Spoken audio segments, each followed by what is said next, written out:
นี่ผู้สาวกำลังตำข้าวเว้นตำหัวข่าเนาะตำหัวข่าไว้เฮ็ดกินบ่นี่เห็นบ่ผู้สาวมาแต่บ้านใดนี่ปะงานดาวป้ามีแต่ผู้ปลุกปลอยผู้สาวนี่ไปตอนนี้เขากำลังสิย่างลงไปเซเนาะไปอาบน้ำทุกคนโดนแล้วบ่ได้ลงน้ำเซนี่จักเท่าใดปี10 ปีผ่านไป10 ปี20 ปีพุ่นแหละไปสิปีนพูนบ่มีสบายพูนสิไปปีนทับพังเซก่อนนะมื้อนี้เนาะนี่บรรยากาศในยามเช้าก็สดชื่นทางนี้ไปนี่ดนเลยเนาะเอียงมาเด้อกินข้าวทางไหนกินข้าววะเอาเอียงกินข้าวนี่เนาะตอนเช้าไปยังไปก่อนไปเดี๋ยวสิพาลงเซหลังจากบ่ได้ลงแต่สนอยังน้อยๆจื้อความได้กินแล้ววะไม่เท่าได้งานดิไม่เท่าอันนี้พลึกแต่เช้าอะไรหน้ายังบ่สวยนี่แซ่บขนาดจี้แล้ววะจี้ยังบ่ได้จี้แล้วเขาเจ้าห้ามขึ้นมากินเลยเอาเลยจี้ก่อนแล้ววะบ่จี้เลยโอ้ยกินเลยเนาะโอ้นี่เส้นทางก็ยังคือเก่าเนาะแต่สนอจื้อความได้ตอนยังน้อยก็เส้นทางนี่ก็แปลงในแล้วน้อยนึงเนาะต่างจากแต่ก่อนในหนึ่งทุกคนโอ้หากสิได้มาลงอีกได้นี่ปอมเอ้ย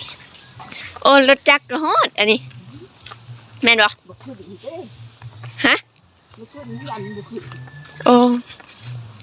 เด้ฮอดแล้วนำเซละน้องแล้วนี่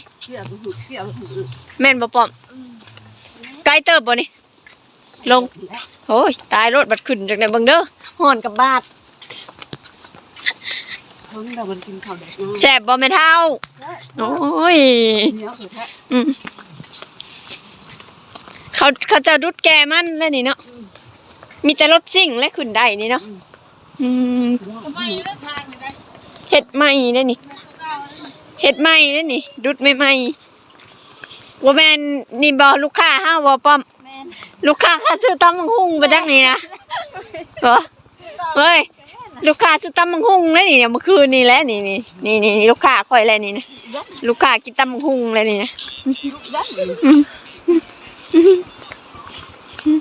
ลงไปลงมาก็มาซื้อลงไปลงมาก็มาซื้อ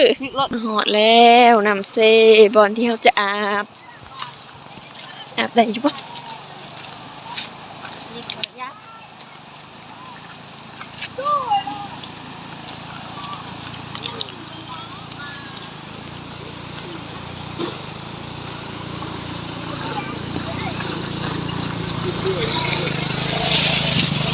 บอกแล้วเอาเลยเก็บเอาเลยทุกคนนี่บรรยากาศตอนเช้าเขามากินปลาเขาคือมาลงทางนี้เนาะบ่ได้บ่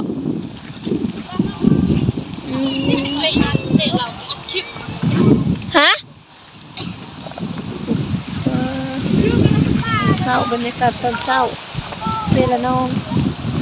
บอกแล้วกระจายรถนะ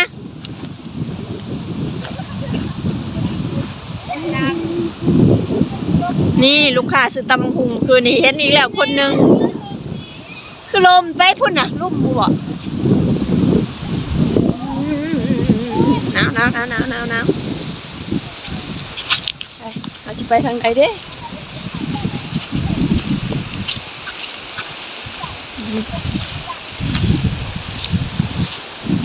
อาบน้ำเซละน้องมื้อนี้สิอาบน้ำเซละน้องคักว้าพี่น้องลึกบรรยากาศใช่นี่บ่อันนี้ผู้องค์เด้อทุกคนผู้องค์บ้านตุมลีแล้วเท่าแม่ก็แฟนจะผู้ลาดเท่าขายนะเท่าแม่บอก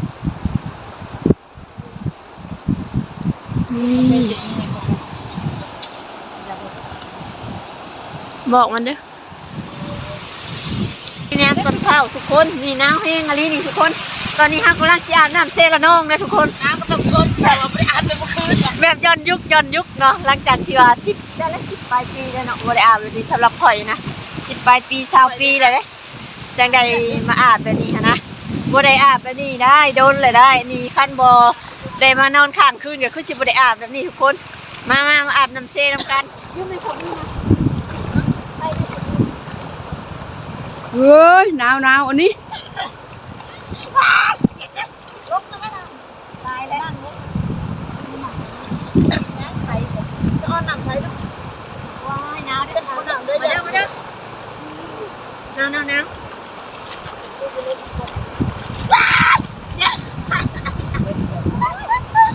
เย็น หนาวอันนี้ อะไรจังอาบน้ำหนาวเลยเป็นลมกับสันหลังดิบดื่มน้ำ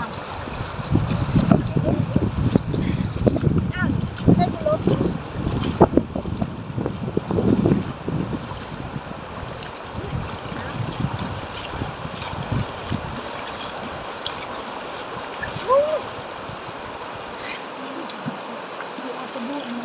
นี่ว่าสบู่เนี่ย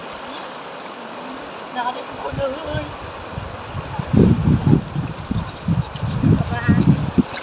เบียร์แล้วก็แห้งได้กับจีเอ้ย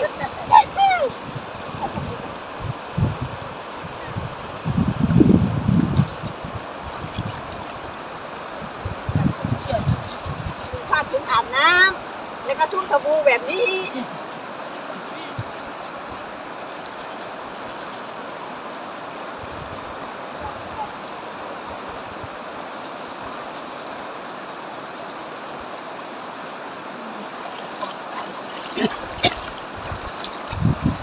วาย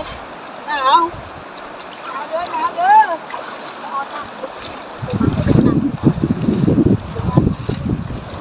เจ้ายังไม่แล้วเหรอ พ่อเลยนะคืนนี้จะเคยจะอาบก็ครึ่งนึง เสร็จสิ้นภารกิจก็คืออาบน้ำเนาะเซละน้อง กาย กาพากันแต่งโตวเรียบร้อยย่างขึ้นตะพังบัดนี้ตายแล้วเพื่อสิฮอดนี่ ฮอดกับบาดเลยตายจนเศร้าหนาวเลยนะย่างขึ้นตะพังเซนี่นะตะพังกาบ่ได้แม่นว่าตับจำเด้อ ซึ้งฟังเล เอย อหลังจากอาบน้ำแต่งโตวแล้วก็สิไปเป็นแม่ค้าคือเก่า แม่ค้าตำบักหุ่งให้เด็กน้อย เท่าไรเงินละ5,000 10ตำบักหุ่งกับแถมจามไปพร้อมแต่เราอะไรเมื่อคืนนี่หัวพากันหัวกัน จุดตามใบละลายกับตักๆนะลูกเห็นน้องๆกันแล้ว โอ้ยมันก็ว่าแซ่บเลยขึ้นตะพังทุกคนปูเบิ่งปูนี่ตะพังเที่ยว จนว่าชีวิตบ้านนอกอยู่เขตนอกก็แบบนี้แหละอาบน้ำเช่ปีดขึ้นตะพัง ชอบลึกมาก นี่ผู้สาวกำลังปอกอ้อยเนาะทุกคนอันนี้คืองานประเพณีบุญกินงะเนาะทุกคนเนาะปอกอ้อยสิไปไสนี่ฮะ เคยกิน ปอกอ้อยให้เคยกินเนาะเพิ่นว่าเนาะโอ้บัดเคยมาแล้วย่อบ่แบบนี้บ่แม่นบ่เคยมาแล้วย่อเนาะนอกครบเลยว่ะก็ขึ้นจบเลยว่ะ นี่เคยมาแล้วย่อมาแต่บ้านได้ผู้สาวนี่ฮะ บ้านละลึก ละอิหยัง ละลึก ละลึกว่ามาไกลเติบเลยเนาะ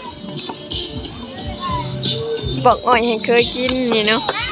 นี่จะมีอาหารคล้ายเครื่องสมัยก็คล้ายคือกันเนาะทุกคนนี่คล้ายแต่ตำบังฮุง ยังบ่มีลูกค้ามาซื้อตำบังฮุงตอนนี้